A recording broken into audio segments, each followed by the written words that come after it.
Olá, seja bem-vindo ao canal da Escola Charles Spurgeon e nessa oportunidade vou falar para vocês um pouco sobre o livro Apologética para a Glória de Deus, de John Frame. Fica com a gente!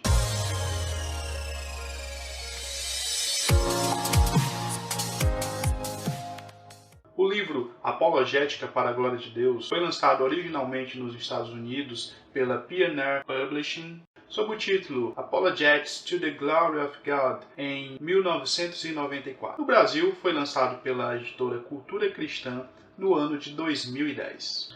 John Frame é um famoso filósofo cristão e teólogo calvinista. Ele é um dos principais intérpretes e críticos do pensamento de Cornelius Van Til, do qual foi aluno. Dessa forma, ele é um dos principais defensores da escola pressuposicionalista. O livro em comento possui 223 páginas divididas em 9 capítulos, os quais apresentam o pensamento do autor no que tange à defesa da fé cristã sob uma perspectiva reformada e pressuposicionalista.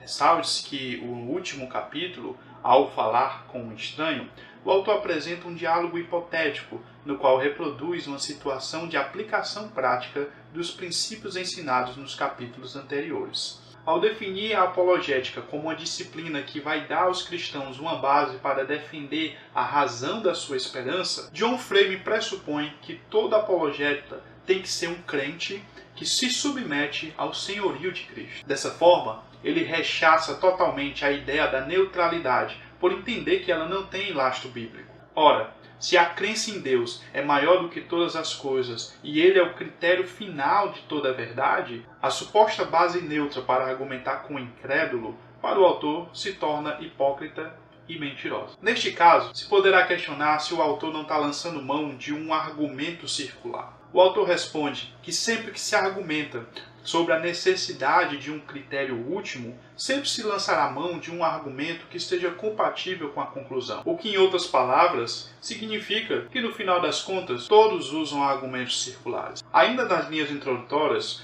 o autor faz uma comparação da apologética com a pregação, tendo em vista a importância que aquela tem para alcançar vidas para Cristo. Ou seja, pregação e apologética não são tão distintas, haja vista que elas têm o mesmo objetivo. Ao tratar da mensagem do apologeta, Frame destaca que ela tanto é filosofia como é boas novas. Na perspectiva filosófica, a mensagem trata-se da apresentação de uma cosmovisão cristã centrada em Deus. Como boas novas, o apologeta vai entregar a mensagem que o incrédulo precisa, isto é, a solução para o problema da humanidade, que é o pecado. John Frame aborda 3 perspectivas da apologética: a apologética como prova, a apologética como defesa e a apologética ofensiva. No tocante à apologética como prova, primeiramente, John Frame estabelece alguns esclarecimentos metodológicos. Primeiro, ele esclarece que fé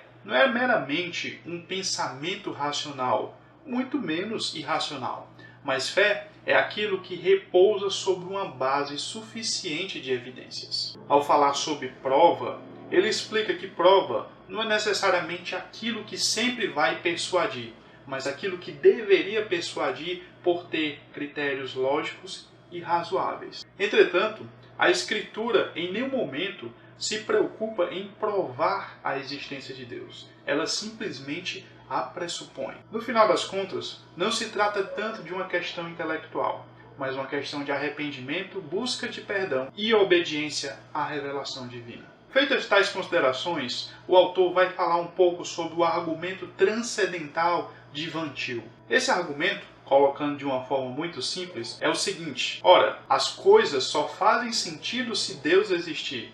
Portanto, Deus existe. John Frame faz algumas objeções a esse argumento ao dizer que ele não é suficiente para explicar todas as coisas como a existência de Deus. E nesse contexto, ele levanta mais uma vez a questão do pressuposicionalismo, que é uma atitude do coração, uma lealdade que afeta a epistemologia e não um fenômeno empírico descritível. Um ponto alto da obra são os capítulos que tratam sobre o problema do mal. John Frame apresenta aquele silogismo que coloca todo cristão de frente para um problema lógico. O autor admite que não tem a pretensão de resolver esse problema, E ele até critica aqueles que já tentaram fazê-lo, como Jay Adams no seu livro The Grand Demonstration. Ressalte que, em relação a isso, John Frame permitiu que Jay Adams fizesse uma réplica, a qual consta de um apêndice do livro. Frame apresenta aqueles argumentos que foram utilizados para tentar defender a reputação de Deus diante desse problema do mal.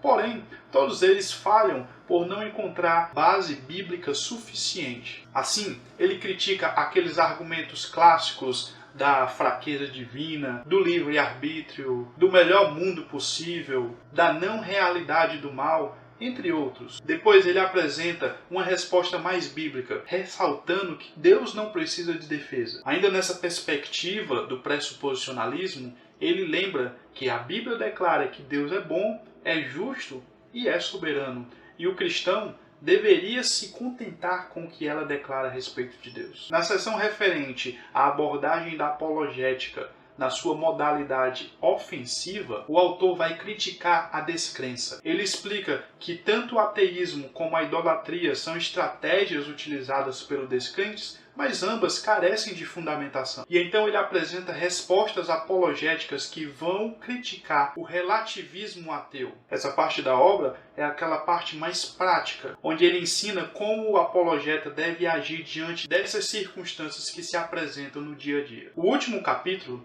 como já falei, trata-se da parte mais prática do livro.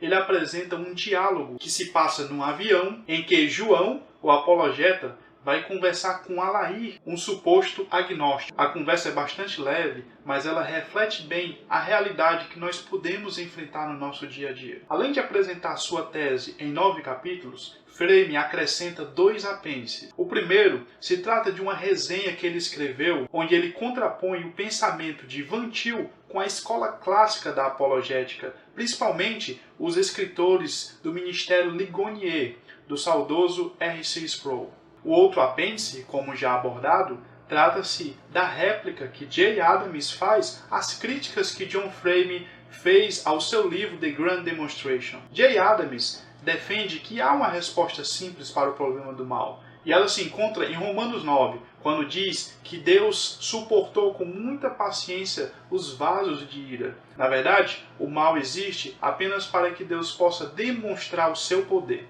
Inclusive, Jay Adams é o autor do livro O Conselheiro Capaz, o qual também é adotado pela escola Charles Spurgeon na disciplina Clínica Pastoral. Quem sabe a gente pode fazer também uma resenha desta obra. Em relação aos aspectos editoriais, como vocês podem ver, é uma versão brochura. Trata-se de uma tradução do reverendo Vadislau Gomes. Não é possível encontrar problemas graves de diagramação. A leitura é muito fluida. Na nossa avaliação, a obra está de bom tamanho, podendo satisfazer até mesmo aqueles leitores mais exigentes. Por fim, podemos dizer que se trata de uma obra muito atual. Afinal de contas, a defesa da fé é uma questão que todo cristão enfrenta no seu dia a dia. Os seminaristas vão se beneficiar bastante da leitura desse livro. Afinal de contas, ele tem um caráter mais acadêmico, apesar de não ser inalcançável. Mas todo cristão também pode se beneficiar com a leitura. Como já foi dito, todos nós precisamos estar prontos para defender a razão da esperança que há em nós. Apesar de ser apenas uma introdução, esse livro vai fornecer muitas ferramentas que vão munir o leitor para que ele possa anunciar a verdade de Deus, seja através da pregação ou seja através da argumentação racional. Portanto, Apologética para a Glória de Deus é uma indicação da escola Charles Spurgeon, o qual ela tem adotado na sua disciplina de apologética. É um livro extremamente necessário e útil para o crescimento acadêmico de todo aluno de teologia.